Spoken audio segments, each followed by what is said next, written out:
Alright, in this video I'm going to show you how to check for bad motor mounts.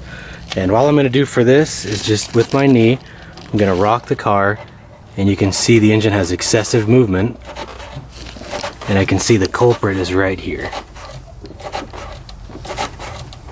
You can see that excessive play in the motor mount. Both of them. And the impact of this is, one, it has flexed the exhaust in a way where now I have an exhaust leak, and two, you can kind of see right in here, these two wiring harnesses have been rubbing together, and it's caused a third issue. Now I'll have to go back in and replace some wires. Here's a better angle of those wiring harnesses. You can see the damage right there.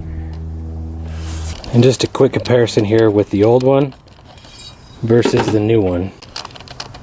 And I can't even get this to move. And in this one,